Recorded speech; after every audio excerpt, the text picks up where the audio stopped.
Hey guys, I'm Roman Comics and I'm back with another video. I know I've been talking mostly about Ben 10, but I am a huge DC fan. Now with the downfall of DC, I believe it would be best to revisit the golden times of the DC movies. Whether we like it or not, the best content that DC fans have gotten are Zack Snyder movies, also known as the Snyderverse. Even though I loved Snyder movies, there are some things as a DC fan I didn't agree with. Here, I'll go each and every one of these movies and mostly explain what I didn't agree with or what could have been done better. Right now, I'm going to talk about each and every one of these movies, by order mostly, to better explain what I would have loved to see as a DC fan in these movies and in this cinematic universe, and what I didn't agree with. Mostly, when I say I didn't agree with something, is the decisions that Zack Snyder took as a creative director for some events that happened in the movies. So, without further ado, let's get started. The first movie we'll be talking about is Man of Steel, a Superman movie that did what no other Superman movie has done to date: make Superman a more complex character. To me, I feel like more things could have been introduced. For example, we could have had Kara Zor-El at the end of the film to better remind Superman of the planet that he lost. You see, we always see Superman caring about planet Earth and about the humans. Yet, movies like Superman Unbound have Kara Zor-El remind Superman that his people are also gone and that basically he has no knowledge of what his people did.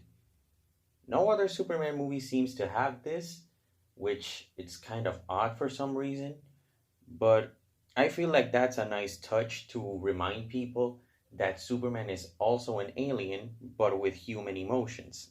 I know the World Engine worked as a teaser for Brainiac, but I just feel like there could have been more teasers of him being the next villain.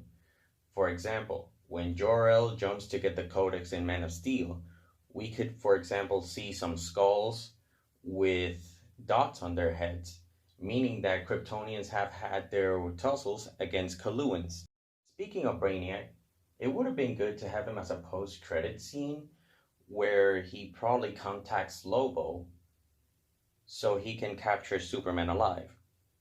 We all know Brainiac likes to study every single knowledge in the universe, and having a superpowered Kryptonian, this being the supposed last of his kind, would mean an incredible challenge and something new for Brainiac, and he wants that in his collection of knowledge. And by also having Lobo, the last Sarnian, he would have two of the most valuable pieces in his collection. The next movie in line is Batman v Superman, and oh boy, all the things that I could say about this movie. Let's say in the scene where Luthor finds the Kryptonian ship and is learning about other worlds, how about if in that scene we were introduced to the new gods, Thanagarians, Martians, Tamaran, and other realms and secrets of the universe that Lex Luthor had no idea about? I know some people could say that this decision would be rushed, but we gotta remember that Batman v Superman was rushed thanks to Warner Brothers trying to catch up to Marvel. And if you're going to introduce Steppenwolf and the Mother Boxes, then why not just introduce the new gods as well? I mean, there would be no apocalypse if it wasn't for the new gods.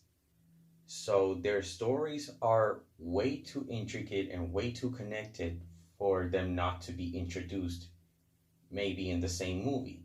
You had the perfect chance to showing at least a glimpse of new gods, either High Father or Mr. Miracle or Big Barda or somebody like that, to finally like introduce and slide in the new gods.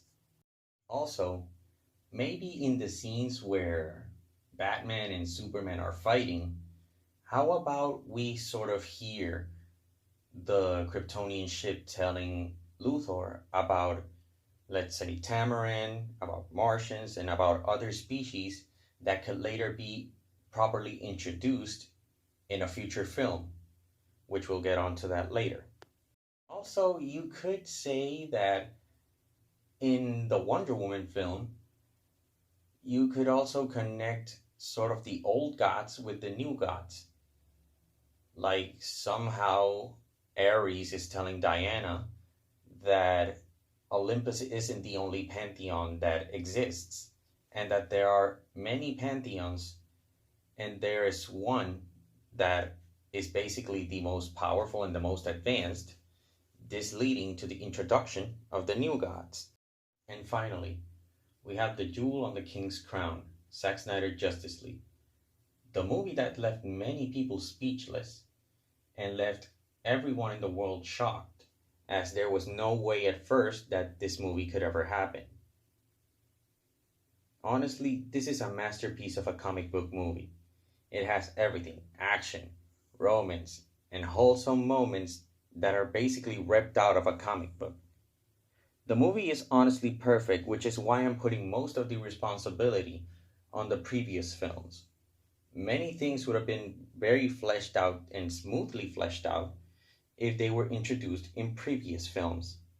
I honestly love the way that Zack Snyder directed these characters, and I love how he took our favorite superheroes and turned them into icons.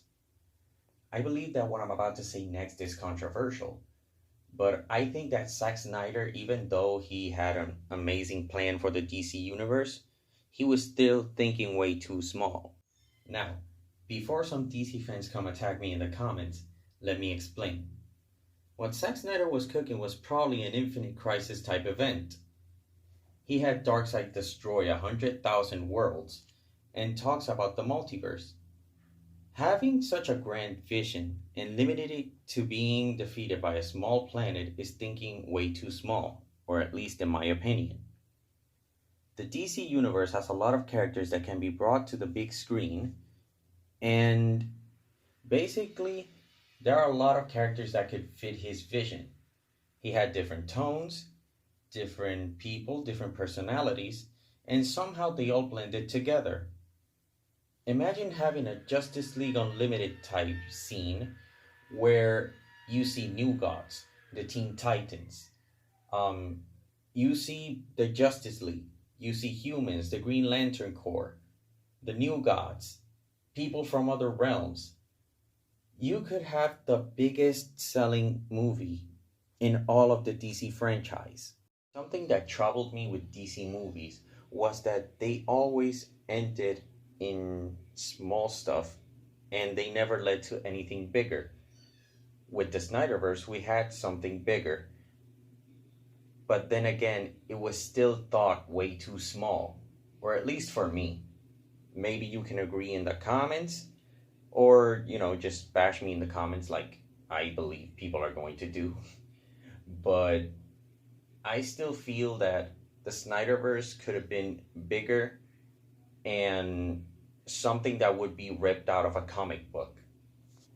I feel that instead of connecting with characters like Peacemaker or I don't know, Mongal and stuff like that, like they did in the Suicide Squad, I feel like DC should have gone the route of being more organized in what they provide for the fans.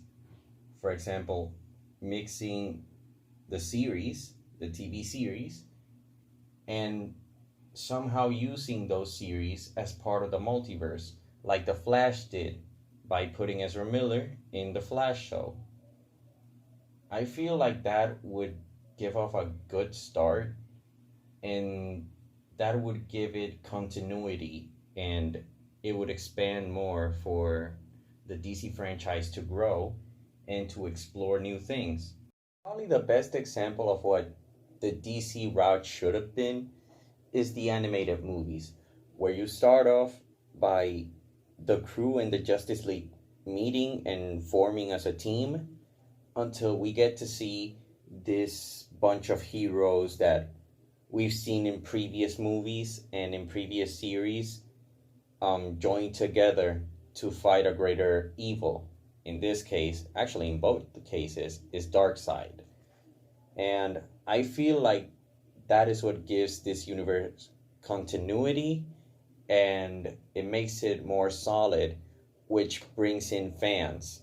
And also it ties the actors and the characters together in the way that you fall in love with these characters and you comprehend and you understand and you basically are fond of these characters, that you feel their pain, you feel their happiness, and every moment and every scene that they're in, it makes it more impactful for the audience. Thank you guys for watching this video. I hope you enjoyed it. And this is from the perspective of a DC fan. I know there are hardcore Snyder fans out there. I know there are gun fans. I do believe that the route DC is taking with the DCU is not the best one, as is trying to copy the MCU. And it's basically going to be an MCU 2.0, which DC already tried to do, and it's not going very well. But aside from that, I hope you guys enjoyed this video, and let me know if I should do more DC content related videos. Bye.